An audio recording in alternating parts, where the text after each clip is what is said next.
Hello and welcome to the Happy, Healthy, Strong podcast. This is a podcast dedicated to helping you live a happier, healthier, and stronger life. Building a life that you love starts with you owning your health and intentionally creating the best version of yourself. So if you're looking to better understand how proper nutrition, daily movement, mindset work, and strength training can help you create a life full of happiness and health, then you are in the right place. I generally hope that the tips, tricks, and information that we share will be the catalyst for change. I'm your host, Adam Lane. It's time to dive in. Ladies and gentlemen. Hey, whoa, time out, Lauren. Who's running? Who's hosting this podcast here? Me, because I'm here. What's going on? I'm here. No. I'm taking over. No, Lauren, you forgot. This is episode 100, not one. Oh, episode 1 of the Happy, Healthy, Strong podcast was me. Was hosted Andrew Kiefer, Lauren Hyser. That's right. R.I.P. Andrew Kiefer. Yes. Just kidding. He's Andrew, alive. now that you're dead. Just kidding. He's a little nerve thing in his back, though. I saw. Yeah. He was, changing up his training for quite some time. Yeah. It's sad. Yeah. He's like, look at me train. All like slow. Squatting with an 18-pound, Got it. onto the box. Quarter squat. Andrew, we're thinking of you. Yeah. Love you, man. But now, Lauren, fast forward X amount of time. We're at 100 episodes. Look at that. That's crazy. 100. Did you think you were going to make it? I think you always knew you would. You would just stick to it. We started off pretty hot. Yeah. Like one a week type of thing. You were all about it. Which was a lot. I think we found our stride here, every other week. More, a lot of guests that we get on the show versus, I think more new faces are better. Yeah. Keeps it interesting. It's been good. You're great and all. And all. But they see you all the time. I'm not sure if you've noticed, Lauren, the pre-roll into the intro is literally your intro. Oh, I know. It was so well written. It was great. I'm like, I'm stealing. I have a great radio voice, so you just keep it. Yeah. No, it's my voice. I changed. Oh, you changed it? I changed it. Wait a second. The last episode I checked out, you was need to still listen me. to more current stuff right now. Oh my gosh. Yeah. That's painful. I changed it too. Well, because it says at the end, it says, I'm Lauren Hyser, time to dive in. So I don't say time to dive in, but it does that. Okay, just checking. Making sure technical issues are working okay. Oh, technology. Oh, well, that's sad. Yeah. I was excited. so Awkward, not me. I got rid of you. But Okay. the words, like all the words. Yeah, it was good. We hope this show is a catalyst for change. I know. And It's really great. You have good words. Thank you. Here we go. I value my words.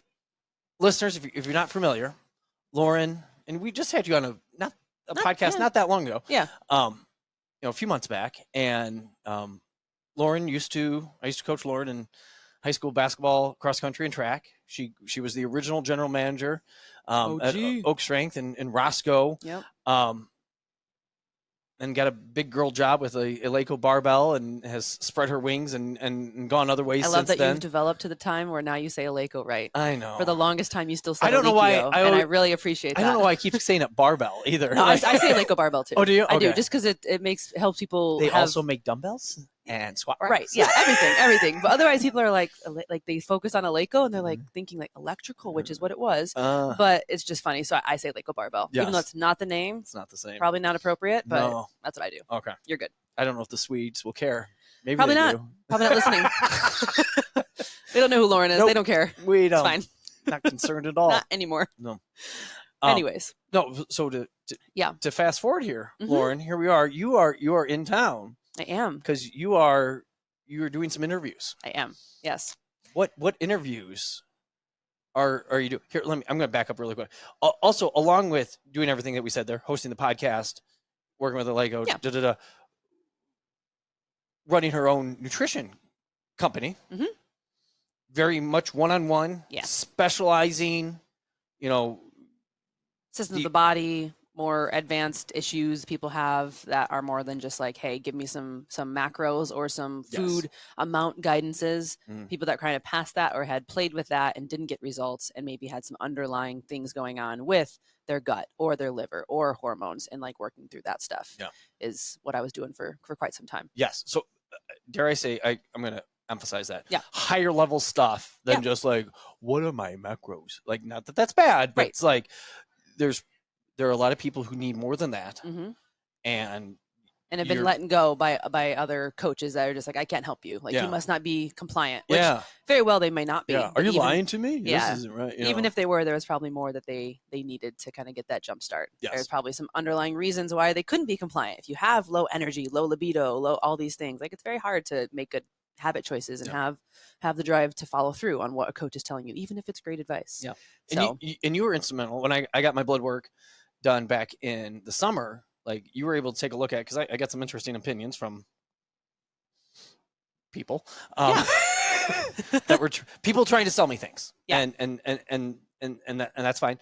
Because some of the advice I got was really good. Some of it was a little, there's a lot that goes into the human body, and I think in which for somebody to very much specialize and and know it all, like, oh, I understand this and this and this and this and this and this, and then the way all the liver works with the hormones, which works with the blood sugar, the and synergistic effect of the body. Holy cow. It's not common to find someone that does that, right? You go to a specialist because you have high kidney enzymes or low liver, like whatever, and so they are very good at focusing on that. And I mean, they're a doctor. They know the body. Yeah. They went to school for it. My iron is low. Take an iron pill. Exactly. So easy. Oh, yes. Thank you, doctor. Yeah. A to B.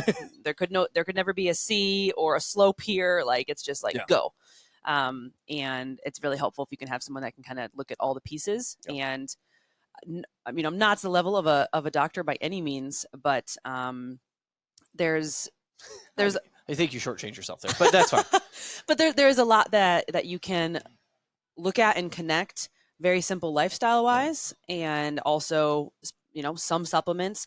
None of them are a magic pill, but sometimes it could be that leg up that someone needs to really get out of a hole, which is what you experience with your blood sugar stuff, which is awesome. And like, to just feel empowered that, like, oh, I get it. Yeah. Like, I get why I feel like this. These numbers correlate to my symptoms that I'm having, and now I can make this plan where I feel like I'm taking control and I'm not just lost swimming in a pool of endlessness. Like, where am I going? I guess I'm floating, but I'm not having any direction. And that's really hard. So I think it's easy. I just want to pull out this antidote, and then we're going to keep going with your life here. That, like, I came back with some low iron, which is odd because you love red meat. I love red meat, and you're a male, and I'm male. Yeah. I do not menstruate, and I keep that, like, I got denied from giving blood. And I'm like, I've been giving blood since I was 18. Forever. How, and I like it. Like, I enjoy it. It feels good. It feels good. I feel like I'm, helping and blah, blah, blah. I feel like it's good for me, etc. And then I got denied with low iron. Like, well, what the heck? Well, I was eating all the red meat. So I was not taking an iron supplement, but I was eating all the red meat. Like, there's no reason, but like a little thing, like, hey, are you eating vitamin C as you're eating your red meat, as you're taking in your iron? Help it assimilate and get actually absorbed. Yes. Yeah. And the answer was, well, I was going a little lower on the carb piece, right?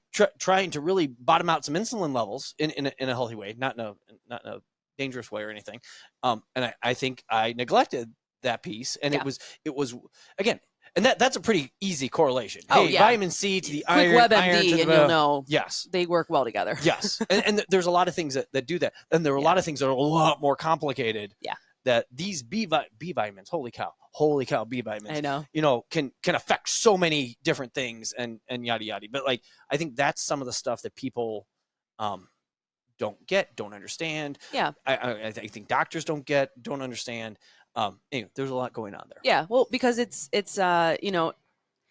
not following the sick care model. You're not sick yet.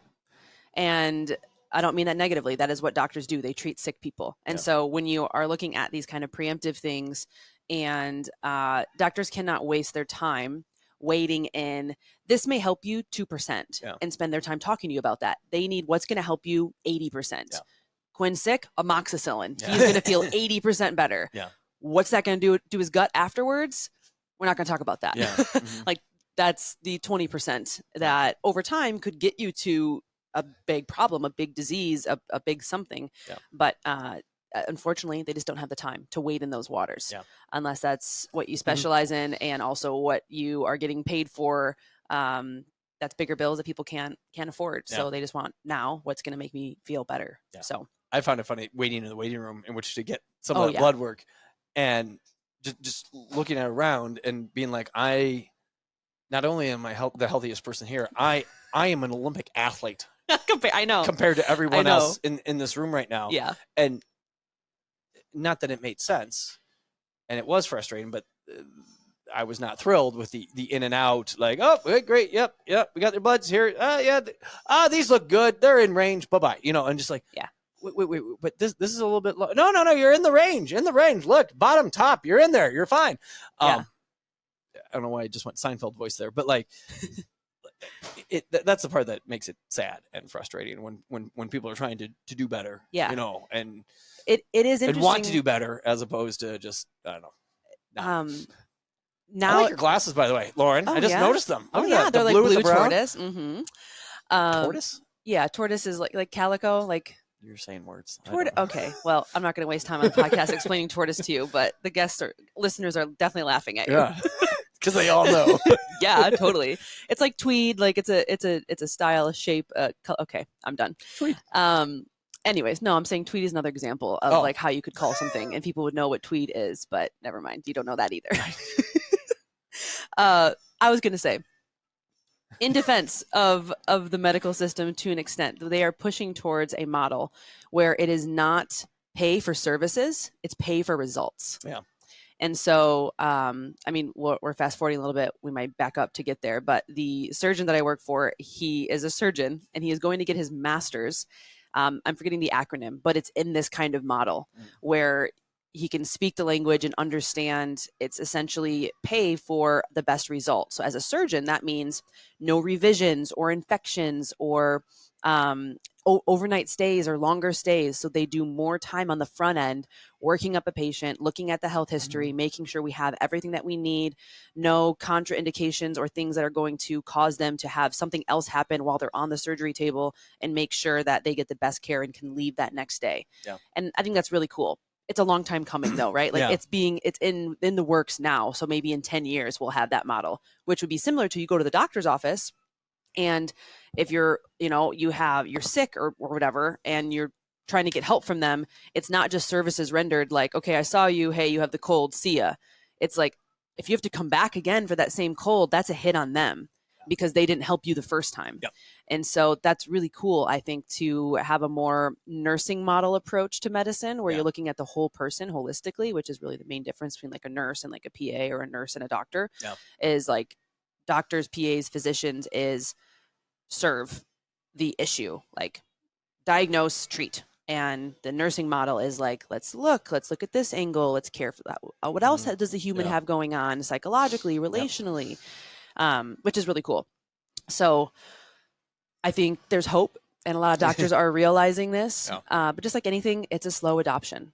It's a very slow adoption. Now like there's like board certified health and wellness coaches, which is something I was looking into. Like you can basically, there's a plethora of courses out there that are like a year long that you can take. And then that allows you to sit for the boards to be a certified wellness coach versus like a weekender. Okay. Like it's kind of like a mini master's. Okay. And so hospitals are hiring these board certified wellness coaches to counsel your diabetic patients, counsel your morbidly obese patients, because the physician doesn't have time for that. No. They may know. Some physicians love nutrition and, could dive into it, but they have a patient load to see. They have other things to help with. And so kind of like the Army and the H2F system of having the holistic health and wellness or holistic performance system, the Army is now hiring, like you have your H2F director, and then you have a chiro and a PT and a strength and conditioning coach and a nutritionist and a psychologist to give holistic care to the servicemen and women. Yeah. Hospitals or general, service practitioners are starting to refer out more and realize that the doctor has to kind of be able to synthesize it all and see and refer. They're like the first line of defense when we're talking about like general practice or general physician. And again, I think that's really cool. Again, it's few and far between hospitals that are hiring these people and doing this, but it's neat to see that more certifications are coming out to get qualified people in the right places to help people from a holistic standpoint, which is what we need in this world today. Yeah. Time will tell. Time will tell if it continues and how it does, but I think it's headed in the right direction. Yeah, I hope so. I'm interested. I went back and re-listened to a Joe Rogan podcast that he had with I'm going to forget the guy's name, he was a former pharmaceutical guy. Oh. And talked about the ugly reality of everything pharmaceutical and everything insurance, and how those two entities are basically running everything that we know as our healthcare model, dictating how we make procedures and do things. Correct. Yeah, Correct. totally. And how I'm gonna mess this up. A vial of insulin. Vial? I don't know. Is that how it's measured? A vial, whatever. Luke has them. Is like $280. It's unreal. $40 actually gets to the people that make the insulin. So it's like there are these by the time you have the hospital, you have the doctor, you have the endocrinologist is going to be who manages your insulin stuff. So maybe they prescribe to go through the insurance to go $40 of the, I think it was $280. For sure. It's ridiculous. Yes. So what should cost $40 costs $280. And so I think those are the two big battles that people will have to, and not people, I guess the system of healthcare is going to have to fight in order to bring some balance to the force. I do see it happening right now, though, where I have some friends who are like, they almost like have an online doctor. Oh yeah. For $60 a month. Yep. I've seen commercials and things for that's crazy. They sit down, they do their Zoom call. But then they have their doctor's full attention for like that. That's what they're paying for, for that 60 minutes. Yeah. Whatever it is, once a month or once every 3 months. I don't know. Different things are different, but then they're able to dig into those deeper things. And it's not just churn and burn, but then you can keep prices down because you're not giving, 75% of it to the insurance company. So physicians are independently practicing online through this model. Correct. That's cool. And they don't have to pay front desk, MAs. Like they just sit down and see the patient. Yes. Or maybe you fill out all your stuff beforehand and they look through that. Like that's okay. Yeah. That's so cool. Almost like subscription-y type. Yep.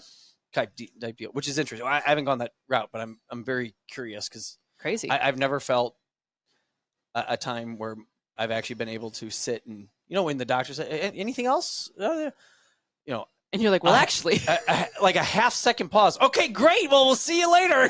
Just like I was exhaling. Like, give me a second. True. Come on. True. Come on. Oh gosh. I am curious to see how this healthcare thing goes because I do think, again, plug for what is that we do, but this is where I think this preventative stuff of of quality movement and being strong and healthy and are such a big deal. Yep. Lauren, I'm bringing it back to you. So you're here, you're in town. You moved to Utah, and now you're back in town. So we're doing some interviews. Yes. What interviews are you doing? Yeah. So back in. I'm going to try to cough down. Okay, good. Back in 2020, within my coaching business, I had a client who was just a little bit older than me, and she had a plethora of things that we were working on, like. Had some PCOS, which is just basically a female issue of having very painful menstruation stuff, and then also insulin and blood sugar issues. That was going on. She struggled with Candida, which is like an overgrowth of yeast within the body. Ugh. And so that can, it's really a gut thing. Once you have it, even having something as simple as like a banana or an apple can like rekindle the flame because Candida feed on sugar. Oh. And it can spread to your skin. So she was having terrible, almost like psoriasis, eczema looking breakouts on her skin that like would itch. I mean, it's hard enough for someone to just like, you were trying to limit carbs, right? Yeah. Imagine if you literally couldn't have a bite because it would set you off and then you'd be 10 days back of having to calm that down again. So we were going through crazy difficult protocols of like, all right, week 1 has to do this. We have to starve it. And then week 2, we have to put these different antimicrobials and this like olive and garlic extract and like all these crazy things that had to be to a T. And on top of that, she's got 3 kids and her husband's opening a gym and like, oh yeah. Yeah, he was in like my nutrition. He was also a nutrition coach. I met him at an NCI event, and he's like, "I can't coach my wife. Can you?" I was like, "Yes." So just crazy stuff going on, and that's just the tip of the iceberg. She also had hypothyroid and some gut stuff, and it's funny. Like it sounds like, oh man, she was really. If all of us had everything checked, we would find that we probably have preliminaries of many of these things. She had been to enough functional medicine docs to be actually diagnosed to like know it's there, but when you're looking at the preventative side, like we all have stuff going on if you test for it. So anyways, I was trying to figure out how to address all of these things sequentially. and work on them. And we had been working together for probably, close to 6-8 months, a lot of up and downs, but she had some success. And one day I got on a Zoom call for her and she just didn't show up. And that was not like her. She was actually a Tony Robbins girl. She was in his like inner circle before he closed that down and opened it up for like 35 grand a year or whatever it was. So she was very much about like discipline and personal development. And I was mad because lately she'd been kind of slacking in a way of like, I say that negatively, rightfully so. Like it was too much on her plate and it was not a good time in her life to do these high end protocols. That's what she needed because it was really bad symptoms. So next couple of days I'm like on Facebook and I'm friends with her husband on Facebook. And it turns out she died. Like what? I like just dropped my phone, just started like bawling. Like I was her coach. Like I felt like a physician. I know I'm not, but I was like, I was in charge of her health. Like, did I fail her? What happened? And so essentially all of that stuff going on, she's already extremely immunocompromised and she happened to get COVID.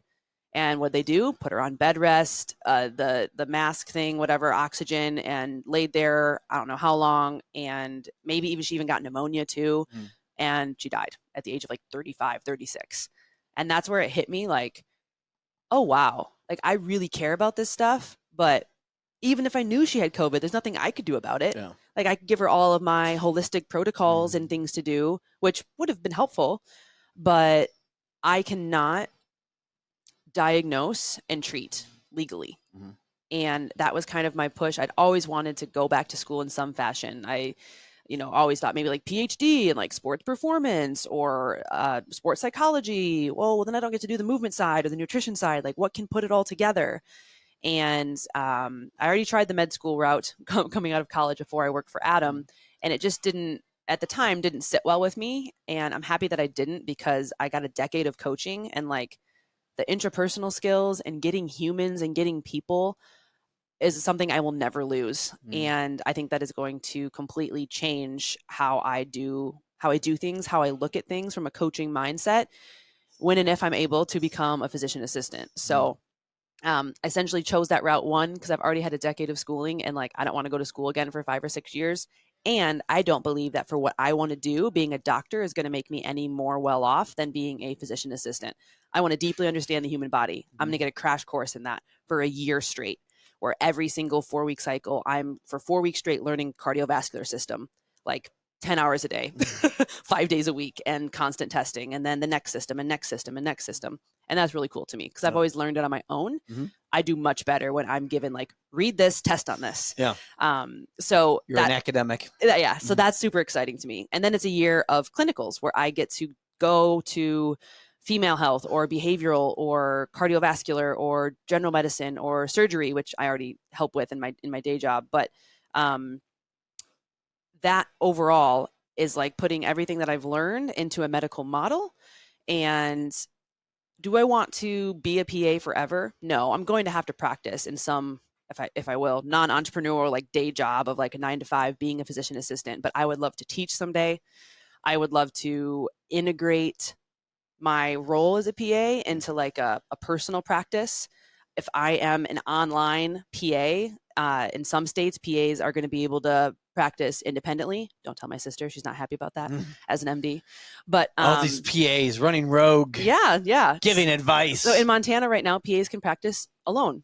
Now, another physician from wherever around the U.S. or anything basically signs off on your clinic, so you can still practice, but you still have an MD kind of helping you, but you're essentially on your own. Yeah. So with all that being said, I will feel much more comfortable taking everything I've done in the past and then adding or applying this new medical knowledge to it.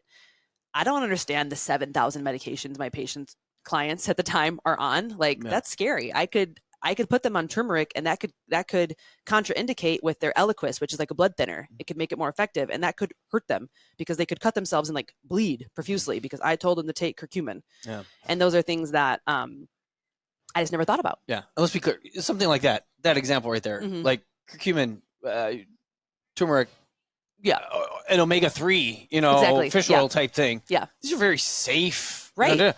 But if somebody's on 1,000 different medications for 1,000 different things, which I'm finding as I get older, 44, if I'm hanging out with all these other wrestling dads and stuff like that, and I'm on no medication. I know. And they are on medication at 40 something, 30 something. Like it's weird. And this is not just like I'm just on a stint of this, or I'm trying to get my vitamin D up, or whatever. Yeah. It's almost so commonplace right now. It is. Anyone, it's like even in surgery. So right now I'm a medical assistant for an orthopedic surgeon. So he does surgeries on hips and knees.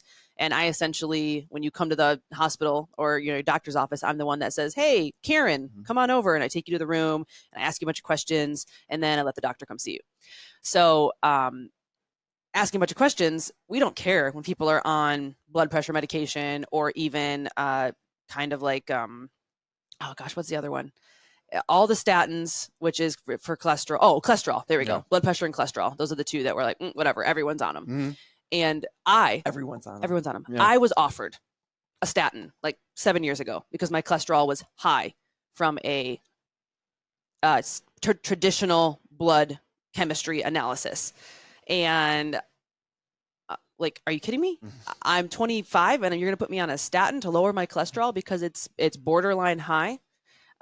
So it's handed out like candy. Yeah. Because I mean, cardiovascular disease is one of the highest killers. Yeah. So I understand why they're trying to manage it, but it's just sad that the first choice is not to try any other type of interventions. Yeah. Which, again, I know the doctor is always going to say, we can put you on this, but you should regular exercise and eat well. Yeah. That's the line. That's what they're told. There's just no follow-up. And I can't say that's exactly a physician problem as the cog wheel that is medicine. There needs to be more follow-up and have departments and areas if we really want to not pay big pharma, but that's not the case. Yeah. Can I tell you a cholesterol story? Go for it. So going back to when I originally got blood work done for my little life insurance thing, and then follow up, whatever it was, 4 or 5 months later after I had like the reval, follow up, blah, blah. My cholesterol initially was a little high. Yeah. I shouldn't say a little high. It was high. 240. Okay. Total. Now I eat a lot of meat.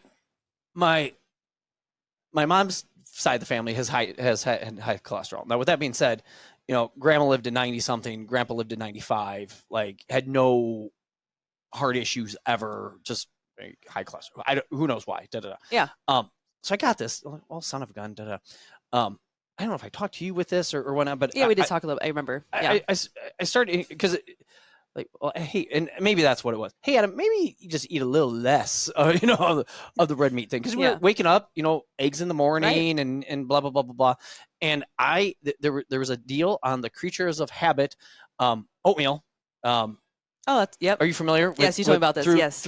There was a deal through Mind Pump or something like that, and I jumped on that like, oh, okay, we'll try this out and see. Like where this healthy oatmeal that has a bunch of fiber and oats and nuts and seeds. Yep. So it's like just like a fiber good gut health bomb. Yeah. For your gut. Some vegan protein and whatnot. Yeah. I would maybe even supplement with a little of my own like whey protein just to get a little bit more taste and stuff like that. Right.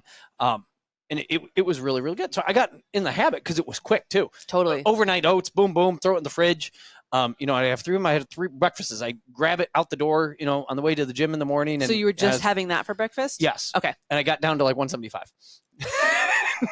Weird. Over those few months, and just kind of like, so it's like, and no meds at the age of 43. Like it's not like, like I'm not out to pasture, and it just a little bit of, just adjusting, meat is a good quality protein sources. These are wild caught eggs. What am I saying here? Grass fed, not grass, free range. You're talking about eggs. Okay, yes, I was trying to follow. Back to the eggs. Free range. No, from Sarah. Oh gosh, I hit your cord there. It's okay. From the Stanfield family that Sydney does volleyball with us. So I get local eggs. Local eggs. Okay, so actual free range. These are healthy eggs. Yeah, these are not Aldi eggs. Walmart eggs. Because sidebar, just to be annoying. I was watching a documentary and they're talking about free range literally means if the chicken has like a 2x2 box and it can move that's range in that box. So how terrible is that? It's sad. I know. So these are real chickens that are running around doing whatever they want. Real. Having a good time. Real. Yeah. I want to find my actual, that's not it. I want to find the actual blood result. But no, it's funny how it just, and it it came down so easily. Yeah. It was insane. Well, didn't you tell me you got to like to the high 100s, didn't you? From like 240? Yeah, 175, 180, something like that. Yeah, crazy. Yeah, it was, and this was not hard. This is not like I made massive change or caveat there. You're a habit man. So like the fact that you had a staple habit that you had been doing, like steak and eggs, or whatever the breakfast was, so consistently, to just swap that gives you the autonomy to be able to completely swap that habit and have it have like real impact because it's something you do regularly. Just like if someone has a Starbucks frappa flat, whatever, every single morning, to not have that, you extrapolate that out. That's like 3,000 calories a week, which is wild. Yeah. And then to not do that for a month, you would see massive results. Just to switch to black coffee. So, all of this on the track of just saying, I'm currently applied to physician assistant school and 238. Going back to cholesterol. 238. You found it. I was killing time there, friends. No, that was good. 238 on February 22nd of last year. And then October 3rd, I was 176. Okay. I was at 192 back in December. But so like 8 months. I'm pretty happy. Well, from February to 8 months October. from February, Yep. And I still, as a 231 in April. I don't remember when I want to say April is probably when I started doing something there. Because I went from 231 in April to 211 in July. So you're definitely working on it then. To a 176. So that was, nice. It's silly. Where on the other side of things, a normal doctor's going to be like, hey, because not that they're bad people, no, they're going to look at, oh man, you're a little high. Let me give you this for it, Yeah. As opposed to, hey, have you heard of meal one? Like, eat this. What's it called? What's that oatmeal called that we were just talking about? Oh, it's called meal one. No, it's your oatmeal. I don't know. What's it? I always listen to you say it. Son of a gun. Creatures of habit. There we go. Yeah. No, I'm eating really healthy oatmeal for breakfast. Just that one little change and wham bam. Sorry. Back to the PA. We're good. Yeah. So I had an interview on Friday of last week. Mm-hmm. It's called Chamberlain University. They're traditionally a nursing school, and they're kind of all over the U.S. They have like lots of campuses and locations. And in 2021, they branched out to physician assistant school, basically opening that up. So I would be their second graduating class if I start in this September of 2023 and graduate in 2025. I'll find out in 1 to 4 weeks what they have, if I'm in or not, or on a wait list. So it's quite the annoying process of you get accepted to an interview, and then that interview can get you accepted to either you're active, like you're accepted, and it's conditional. You have 10 days to say yes and give $1,000 to hold your spot, or you're on the wait list or active list. And if someone who gave their spot is like, I got into Yale, forget you, Chamberlain, then they recant, and then they reevaluate their list and give Lauren a call and offer Lauren a spot. Gotcha. So I could be finding out August 31st before classes, and then come to class. So So I'm on a wait list in Montana. I'm just interviewed for them, waiting to hear back, and then I have an interview with North Carolina on Tuesday. Okay. So there you go. We will see. Look at that. Tuesday tomorrow? Yes, tomorrow. Oh, when do you leave? No. Online. North Carolina's nice. Chicago's like, you have to come in person. North Carolina's like, oh, you live in Utah? That's far. I was flying to North Carolina tomorrow. That's what I thought. I just really tonight. I really care about this podcast. It's like my lifeblood. Stopped everything. So that's where I'm at. Crazy kid. Jeez, look at you, Lauren. I'm excited for you because I think like the great divide within this. Like I see this within my parents. Like in their day and age, in my day and age, whatever the doctor said was gospel. Oh, it was, my doctor was Dr. Goswami growing up, and if he's, very nice Indian gentleman, and if he said something, we're like, okay, sounds good. We will do that, doc. Done. You take 2 of these 3 times a day. Okay. Yes. We'll do, and not that things have changed that much, but I feel like things have changed enough where and going back to the insurance companies and the pharmaceutical industry have taken over more and more.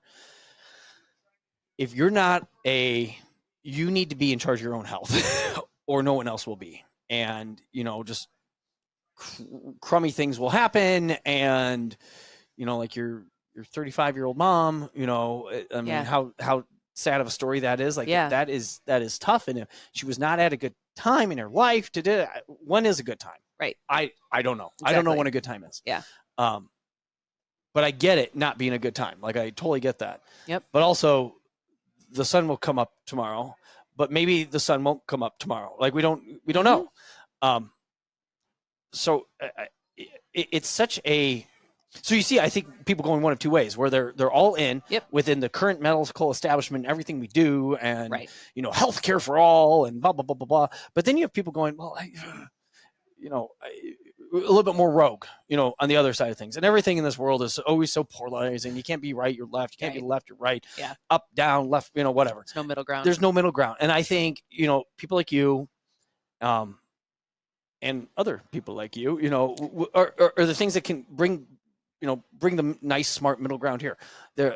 I love listening to Peter Attia because he will subscribe statins to people. Like, now he might have them eat creatures of habit oatmeal first, you know, right. before we just start throwing drugs at people. But like, there's a reason medicine exists. There is a reason medicine exists, and there's some really good with it. It just, you need to make sure that you're doing, you know, there are different ways to get there, right? You know, and you know, we never, I remember as a kid, we never got a second opinion. We just thought what the doctor said was gospel, and we just went with it. And now there's so many different ways to look at things.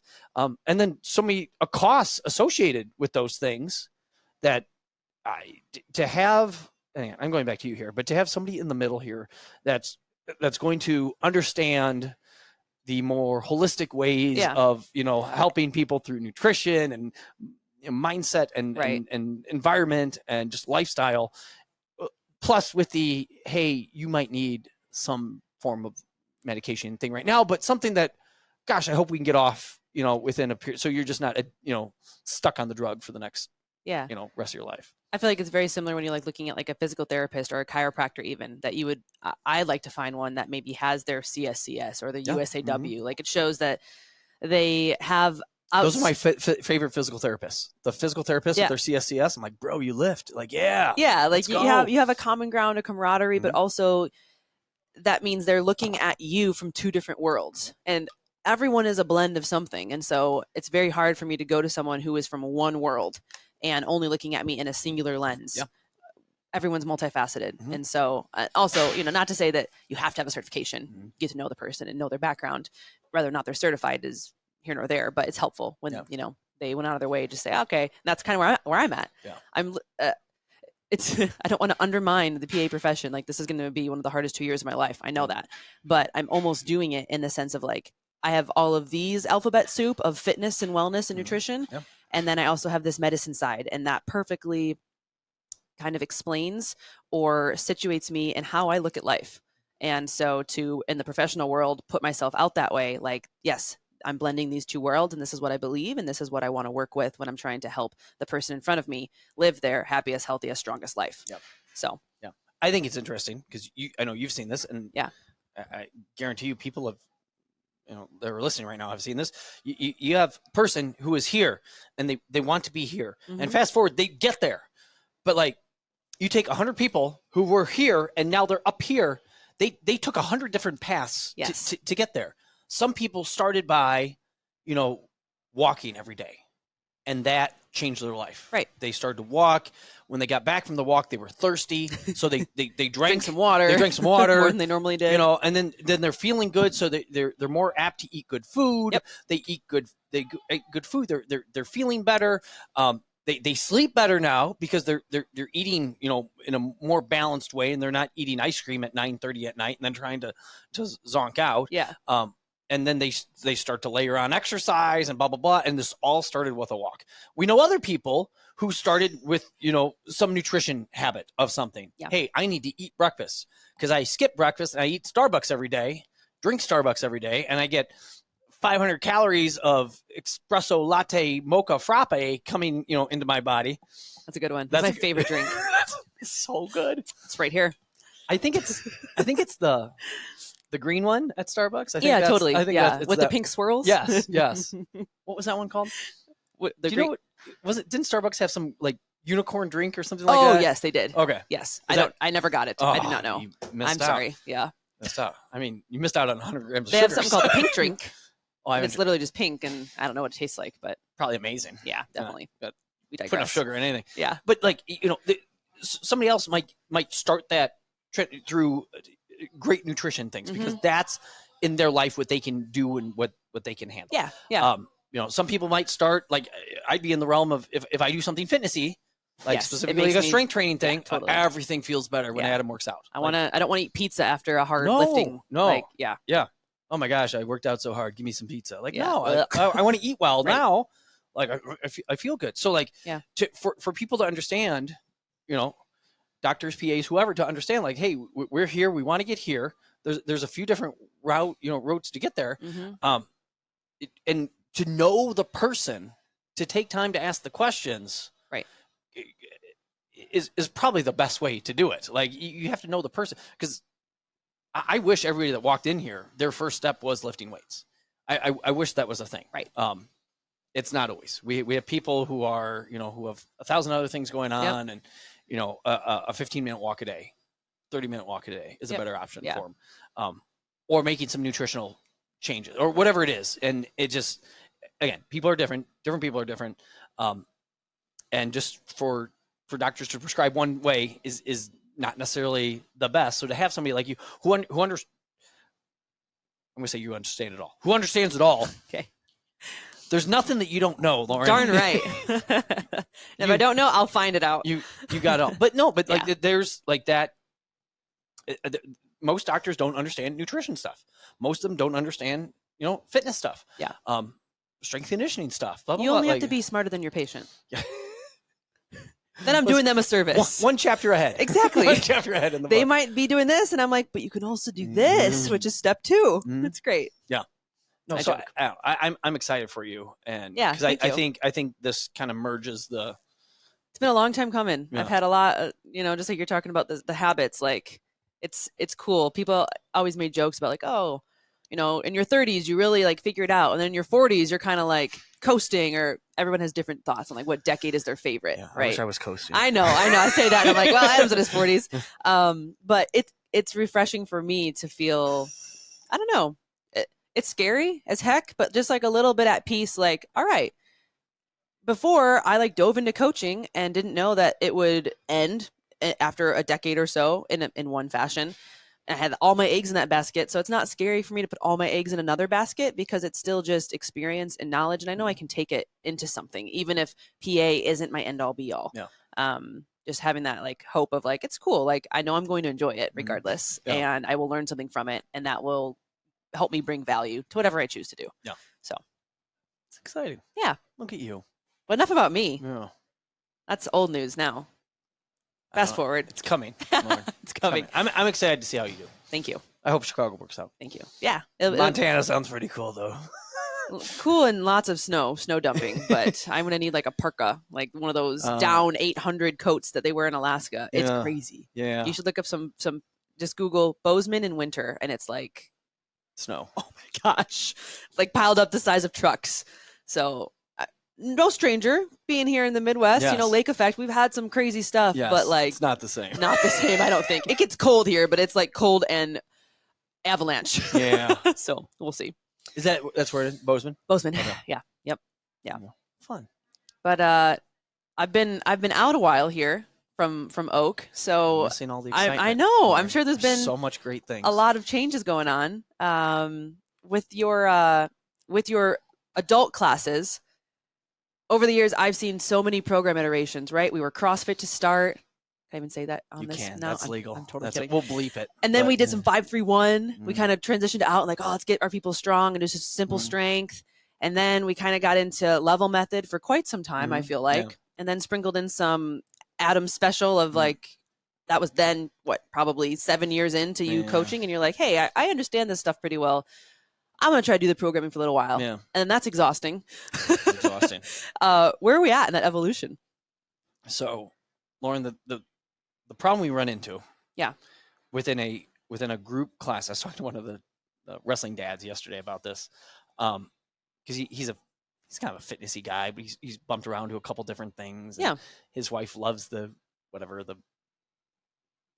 body, whatever classes at Peak. Oh, yeah.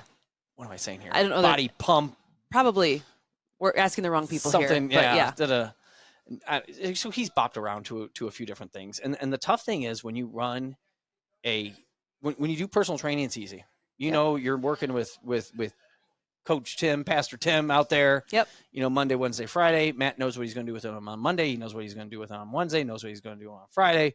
He can talk to Tim, you know, he knows before, what he's doing nutrition-wise and sleep and training. Yeah. You know, but then even, you know, when he come in, hey, how you feeling? What's going on? Right. Feeling? Actually, Matt, my shoulder is kind of from the other day. You know, just it's not hurt, but man, I feeling it. I got cranked at jiu-jitsu last night, and okay, well let's back off the shoulder, or maybe we, you know, do a little like rehabby, you know, TheraBand, crossover symmetry TLC, stuff. one-on-one. You know, take care of it. And be easy with people. You know, a normal human. I just see Coach Tim out there. That's what I say. Yeah. We're gonna have to be done just so, you know. Oh, I can say hi. Yes. Yeah, I know. You know, but we have a normal adult who doesn't do jiu-jitsu or something like that. Man, I slept really bad. Or hey, like 2 nights ago, Quinn was up sick. Like, and it was miserable for everybody. He had this terrible ear infection. Went to a PA the next day and came back. Yeah, it's a really bad ear infection. Yeah. And we hate giving him, you know, antibiotics, but he's got to be on amoxicillin. Got to get rid of it just because it's this is where medicine's really good. Totally. Really, really good. Not going to be like, you suck it up, bud, and we're going to use some natural, you know. An ear flush you. Yes. And which there's probably something out there. Oh, yeah. You know, I just don't know. We're going to dip tree tea oil down your ear, you know. Could help lower the inflammation. See what happens there. But it, you know, to have somebody like that, you know, come in, and if they slept like garbage, you know, because their kid was up sick and stuff like that, well, you can adjust the training. Hey, we were gonna, you know, lift some heavy things and push some heavy sleds, but hey, because we know you're dying, you know, and you got not dying, but because we know you got like 3 hours of messed up sleep and you had a stressful day at work, hey, we're gonna back it off and adjust some things. Well, now when you have a group class, you have somebody coming who's ready to go, and they're 32, and they're like, yeah, let's get some, you know. And then we have somebody that's 50 years old coming into the gym who's exhausted, you know, and just trying to get their workout in. Yeah, or it could be vice versa. We have some new parents, you know, who just had babies, you know, in the gym, you know. And if Steph or Liz come to the gym right now, like they're exhausted. Yeah. But we have to write a workout that's going to work for them and for the person who's, you know, and it's so hard because you don't like that level of intensity. So you have to like adjust things on the fly. But then even with that being said, you plan a, you know, Monday through Saturday training. Meticulously. Yeah. A lot of thought, a lot of effort. Hey, we're going to focus a little bit more. Hinge, squat. Yeah. Okay. So yeah. We're going to make sure everybody's, you know, deadlifts this week. So we're in deadlift the first 4 days. You better come. If you come every day, too bad. Oh yeah. Good luck, you know. But that's so frustrating on our end to not, you know, because somebody might come Tuesday, Thursday, Saturday, and somebody else might come Monday, Wednesday, Friday, and they're getting 2 very different programs. Yeah. Like you're not getting this. Is there some conditioning? Yes. Is there some strength? Yes. But the strengths of different things, because the strength we did on Monday is very different than the strength that we did on Tuesday. Yeah. You know, we might do a lower body squat focus something on a Monday, and then upper body push pull something on a Tuesday. Well, like, upper body, lower body, like this is, it's very different, and it's very hard because you don't know when people are coming, and somebody might come 4 days 1 week, and they might come 1 day the next. You know, this has been the story of your life for the past decade plus. Yes, and it's tough because we see people improve, but then we kind of see them plateau out. Yeah, because like you get, because if you have no fitness, right, you will improve no matter what you do, basically with anything. Yes. Okay, like you just will get better, but then at some point you kind of level out, and our more naturally athletic people have a higher ceiling. Yep. Our less naturally athletic people have a lower ceiling. Yep. But then you just kind of plateau out, and then they're stuck at the same weights, doing the same thing. You need very systematic, specific programming for you personally to figure out whatever those plateaus are and break through. Yes. Because your general fitness has risen to this level. Yes. And it's just going to stay there unless you do targeted strategies. Like maybe they need to deadlift 3 times a week to get their posterior stronger than their anterior or whatever. Yes. Yeah. Okay. Yeah. Or variations of a deadlift, or Yep.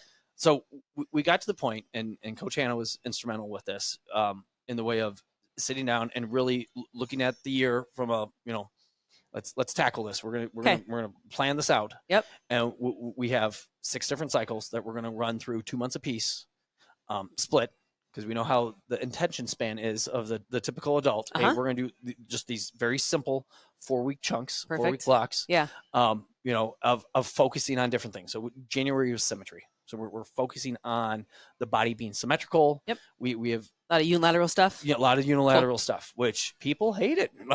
Freaking hard. I'm not gonna lie though, I love it. Yeah. I love unilateral training. Do you? Yeah. Good for you. I think it's because I need you to give. I a was so motivational bilateral for so long Yeah. that it's fun for me to be like, cool, one arm, that's fun. Ooh, the other, like it just feels more like natural. Yeah. But anyways, I think it feels very athletic. yeah. You know, to do the single leg RDLs. You know, Yeah. to do. And you the can rear foot feel L's it. It's split kind of squat. bodybuilding-esque too. Like, Yeah. ooh, I can really feel that muscle working. Yeah. Yeah. Well, you do a split squat, and you're like, oh my gosh, my ass is on fire. Yeah. Like, Yeah. my goodness. You know, where hey, people just get used into. Oh, I'm squatting, back squatting, Yep. goblet squat, like Your whole body kind of takes the load. It feels much yeah. different. And you can, you know, we have people who have, you know, they've come in and they've had a little shift, you know, in their giddy up because their knees wonky or their ankles tight or their hip is something, and it's throwing them off. So for us to be able to hit a whole week, hit a whole month, hammer a whole month of specific, you know, unilateral stuff. And then, so that was January. Done with that. Okay. Moving on. February, much more powerlifting. So now that we're ideally balanced, Prepped a little, yeah. now we're next 4 weeks are going to be very, very, very squat, deadlift, bench. Cool. We're going to get strong, you know, Yeah. over this time. Following month, what the heck is the following month? Now I can't remember these things. Well, now you're calling me out, Lauren. we're good. So we got unilateral, we got power. Strength. Are we doing any like kind of explosive power type stuff or motor? There is a performance or muscular There's more of endurance? a performance Okay. type. I'm gonna have to pull this up. That's fine. Because if not, I'm gonna lose my mind. I know you got to get it right. But yeah, I mean, just circling back to the unilateral, it's cool too. Leading into like the powerlifting with the unilateral, naturally you're going to decrease the loads a little bit. So like you're saying with the joints and like achy stuff going on, probably go higher rep or even just still moderate rep, but weight's going to be a little bit less so that you can kind of focus on those individual muscles. Very and much then nervous system's kind of in line of like, cool, everything's woken up, and hey, now we're going to load that bilaterally with just some bench, dead, squat. Yes. Cool. Yeah. Sorry. Moving into, we're gonna do a little VO2 max focus. Not saying we're not getting away from the strength. It's not like we're not doing it. Using weight to push VO2 max. Yes. Yes. Or using VO2 max to push VO2 max. Right. You know, from more of a conditioning standpoint. Yeah. Doing more some multi implements. Yes. Yeah. Or some tempo based stuff. Ooh, you know, on the minute stuff. Okay. Sprint stuff. Like, you know, just a little bit more of a conditioning focus. Big mix up from like squat rest. Yes. Bench rest. So now it's like up and down and stop and go and cool. Okay. 100%. Love it. And then moving into more of an anabolic. So similar to kind of that powerlifting, but we want to wake up that nervous system now hard. Okay. And ideally, if we get symmetrical and then we give a nice little dose of specifically, you know, your power lifts. Yep. Squat, dead, bench, and then, you know, now we get go that aerobic aerobic piece. yeah. You know, now we'll come back to more of an anabolic. Hey, we're gonna pick up some heavy things. So instead of like a regular, you know, because in powerlift, it's very much a, you know, if we're powerlifting, we're straight bar. Hey, maybe we go a little trap bar with the anabolic, and let's get, you know, strong with that. Benching is the big thing within powerlifting, but hey, maybe we go vertical press, you know, with that, which it's not like there's one that's better than the other. Right. They're all great. You know, and so just something to get like crazy strong with that. And then we're gonna bow into more of a performance-y base. So this would be a little bit more dynamic. Yeah. Get that base, and now let's express that through some power and So fast kettlebell swings. Awesome. I say fast, but like, you know, intention. If people can handle it, we'll throw in the clean and stuff like that. But ideally we have that strength base. So now we can express that strength Exactly. in power and it'd be good. Yeah. And then we're going to wrap up with a little aesthetic, you know, where, and not only like, do I see in the way of, hey, people lift and they get big arms and they feel good in the mirror and stuff like that. But like, it's, I think, very good for the joints to not always do these multi-joint, you know, heavy complex movements. Totally. Hey, we're going to do some single joint stuff. We're going to take care of the knees. We're going to take care of the elbows. We're going to take care of the shoulders, you know, and just, you know, take it easy that way. Yeah. And I kind of think about like rounding things out. Yeah. And then that bleeds nicely back into like symmetry. Yes. From a little bit more of a multi-joint perspective, still isolated, but multi-joint on a single limb. Yeah. And then, you cycle back through it again. Yeah. So that's and really not saying nice. within the aesthetic, not saying that we never squat. Right. I think that's one. People want better physiques. You do these big lifts. You're deadlifting, your squat, your any type of press pull, like those can be huge. Yeah. But then also let's do the little things that will help keep you healthy. Right. So like I don't want anybody to tear a bicep when they're deadlifting. Yeah. Let's do some curls. Or like normally we You're might welcome. have like you're welcome. You're welcome. We might have like multiple major movements, and then that's kind of it for the day. It's kind of like, hey, maybe for the aesthetic, it's a major movement with a lot of sprinkled in smaller. So you're always getting stronger. Yes. You're always keeping that base strength. Yes. But then we're going to kind of support it with everything else around it. And that's a great point too. We don't want people to completely digress. Hey, we go through this month of power lift. Then you don't touch a barbell again for 4 weeks. Yeah. And then we focus on some VO2 max. When we come back to aesthetic, if you lost all that strength from the month, oh my God, no, like that's the worst thing ever. Like we need to keep that base up. And there are things that will, come up and come down, as the year cycles through and stuff like that. But that's okay. We just don't want things. We want them to like cycle up, always cycle up. down, and trend up. Yes. Versus, plateau out. Exactly. Yeah. Which I think is, and not to mention just from like a neurological standpoint of just the interest that you have in training. That 4-week block is really nice to stay entertained, keep the body guessing. Mm-hmm. But like you're saying, you still have a common theme. Like we are always getting stronger and building on that base strength. Yeah. But there are offshoots of that. And those are kind of the little focuses. But it's from the same vein that we're always coming back to of getting stronger. Yeah. Oak strength. Yeah. Yeah. But again, and then at the end of the day, I mean, really that continues to be our focus. Yep. Keeping people strong, getting people strong. Yeah. Muscle mass, strength, longevity. Have you looked into much of Gabrielle Lyons stuff? Gabrielle Lyons. She just came out with a book. She's making oh gosh, what is her? It's not even, I wouldn't even say argument, but she almost makes this argument that the muscle is the most important organ of the body. Oh yeah. Where when you have muscle, your ability in which to clear sugar, clear blood sugar, clear glucose, so much higher. You're more functional. You can do more things. You can be more active. Yep. And now when we talk longevity and stuff like that, like how important muscle is, and it's okay. I can't remember her book's name. I've not read it yet. I need to. Awesome. I have not either. But very good. I'm on board. I've heard her on a couple of podcasts. She's very good. But no, that's always, and that will always be our North Star is that strength piece. And again, that's why we're not Oak Fitness or Oak Boot Camp. We're we're Oak Strength and.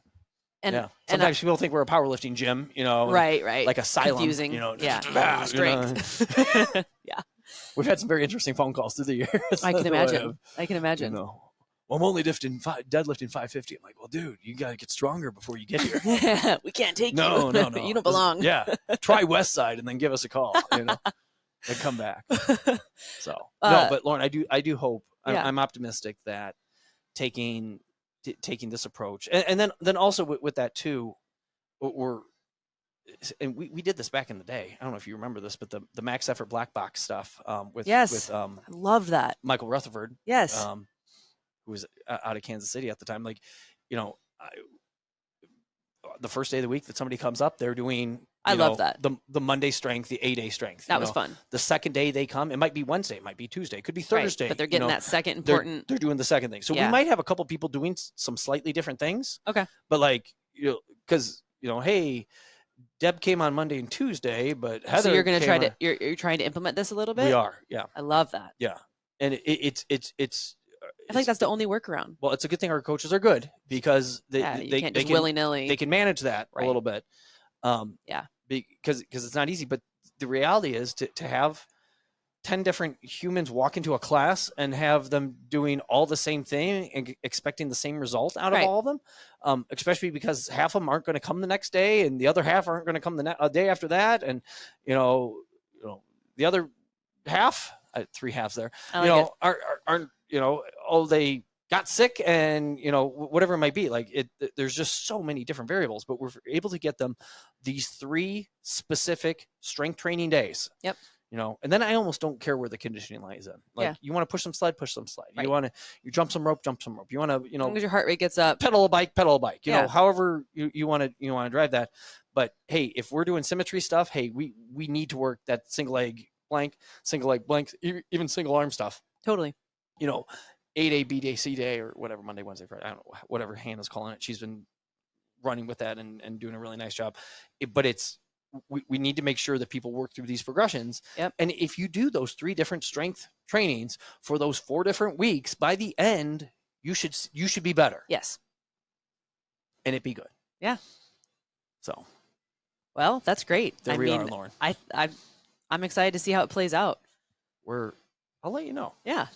I'll let you know. I'm excited because I feel like we actually, it's the cop-out thing for, I shouldn't say the cop-out thing, but like, programming is really hard. Yes. It takes a ton of time.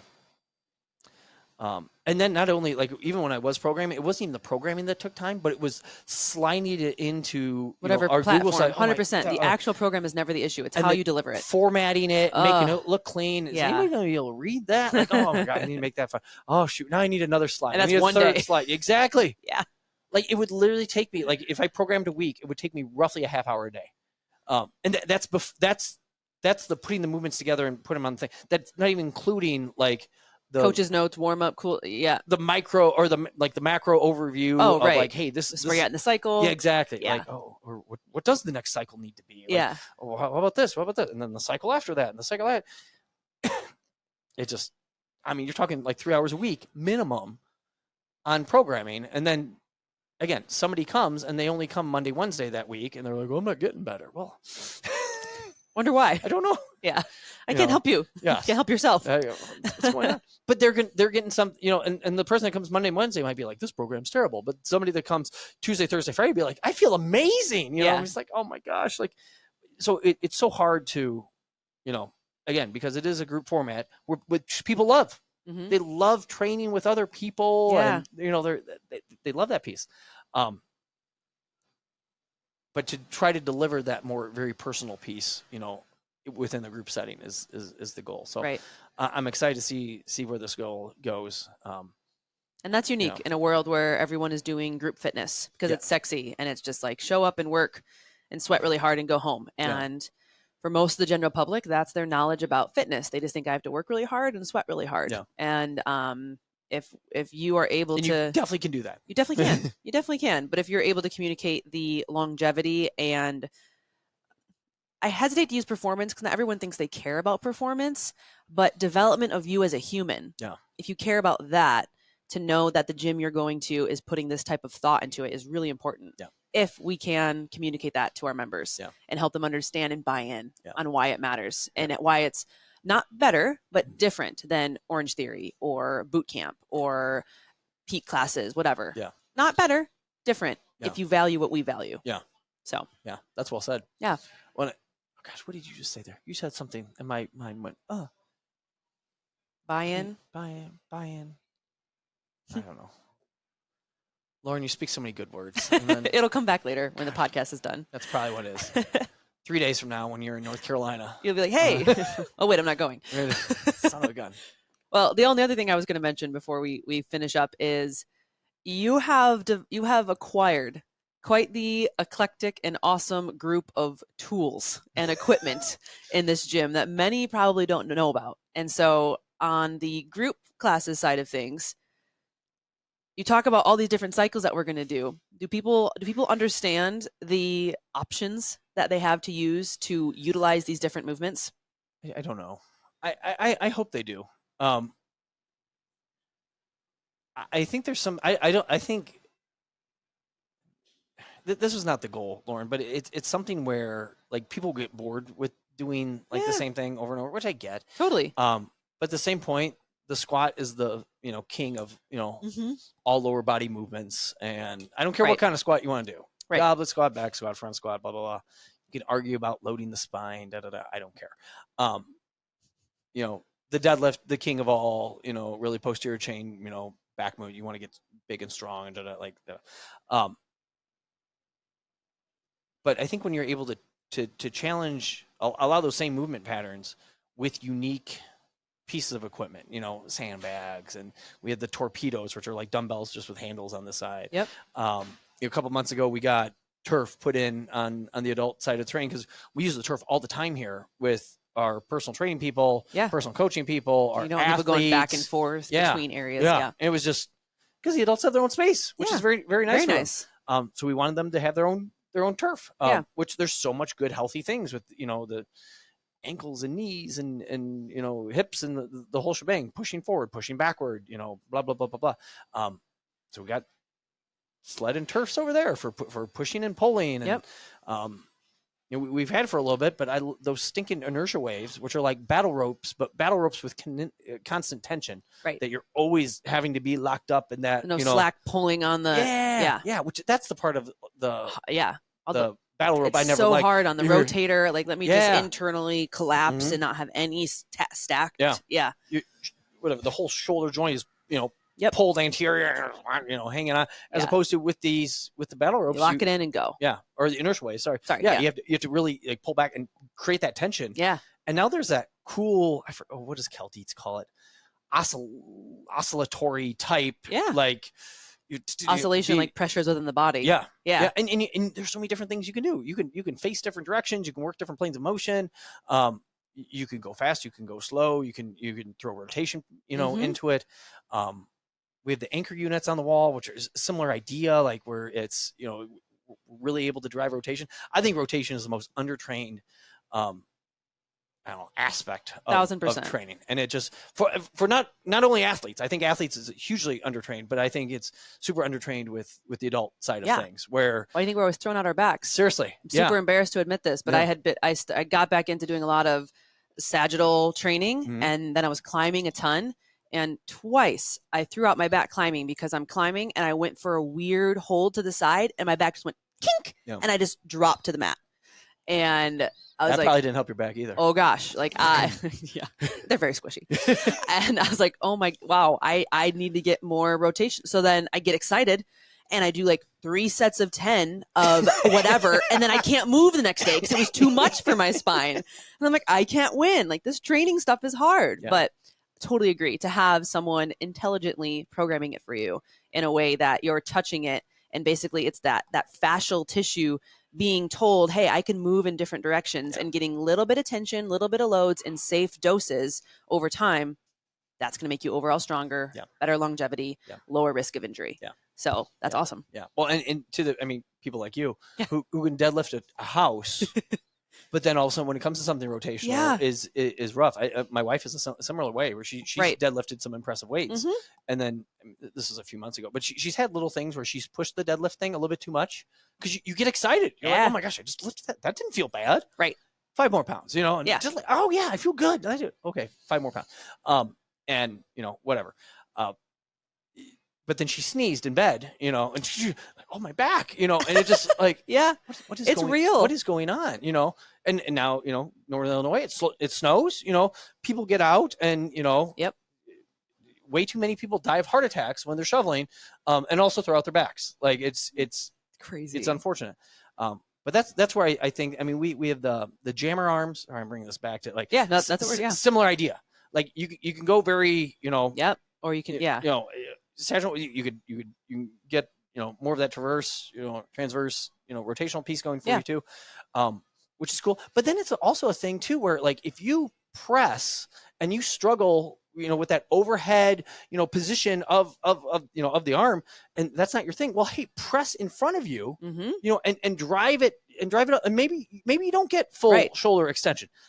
That's fine. Now we're still able to work that press, you know, and you can be active through these ranges of motion in a safer manner, driving these jammer arms in a much safer manner than trying to like, you know, and a dumbbell, or I think a barbell is the worst. Like that's the tough, because we have people that press and then they finish, you know, way back here where their head is behind their arms, you know, and then they're like, well, my back hurts. Like, that's so weird. Why you're like this?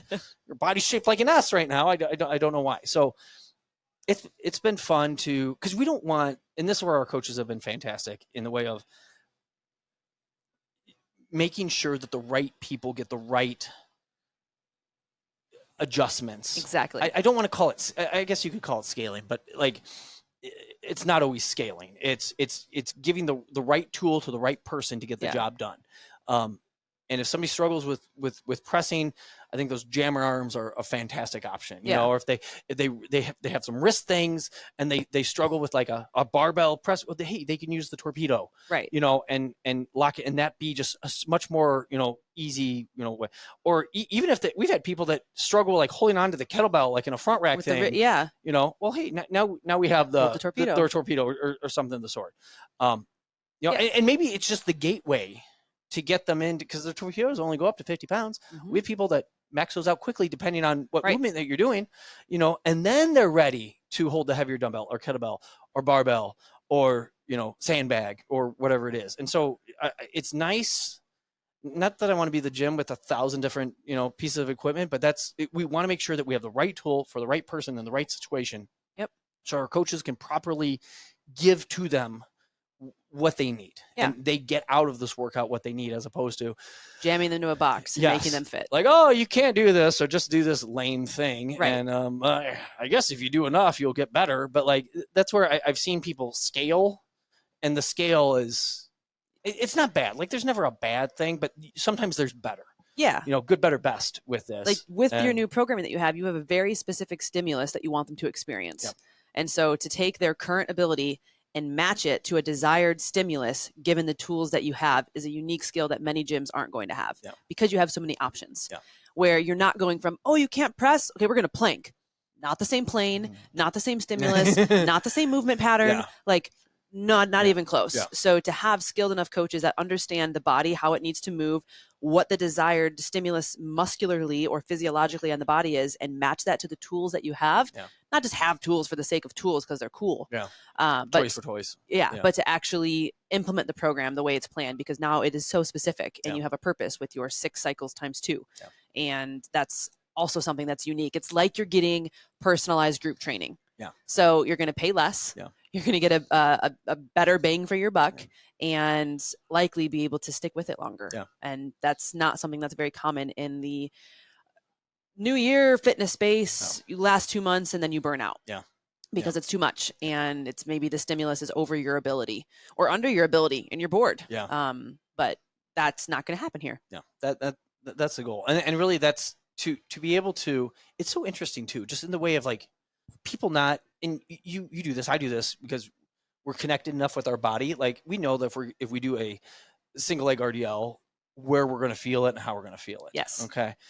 We have some people that do it and you're like, do you feel it in your hamstring? You're like, no. Oh. No idea. What's a hamstring? Time out. Point your hamstring really quick. Is it this one? No, not that one.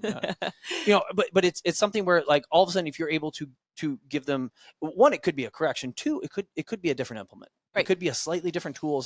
Something now where they're holding, I don't know what, but like, you know, a front rack sandbag and hinging, you know, in a like a good morning RDL type fashion or something like that. Like, oh, now I feel it there. I don't, for some reason, especially with young, you know, people who are new into training, that it takes a little bit to figure it out. And so I think that's the piece where it's funny, the different implement that, you know, but it's funny how we have people that almost, you know, we have some people who have struggled with a traditional straight bar deadlift. Maybe they're taller people. It's a long way down there. When you're short, like I am, it's 9 inches off the ground is not so bad. You know, we have Renita here at the gym who's taller than I am and just slightly older, and she loves the trap bar, you know, so every time that's her default. And if we're just trying to get, you know, strong and that's great. I have no problem with that. I think that's fantastic. You found something that works for you and hot dog. It's easier on your body. It's easier on the knees. If we had to elevate it, we can elevate it. Like there's so many different angles we can hit it. So, I don't know, Lauren. It's been good. It's been a neat. I appreciate you coming back because every time you come back, I get all nostalgic with thinking back to that little 30 by 60 foot warehouse space that we started with. That was so mom and pop into what I it's amazing feel is kind of hopefully a professionally run thing. There's 100%. Always things I want to fix and improve. And so Mark always gives me crap for that. Mark gives me crap about, you know, what's going on now? What are you changing? Calm down, Mark. You're welcome too. But, you know. But I think it's a challenge within group training when you're trying to, I mean, no different than, when you train track and field back in the day, if you were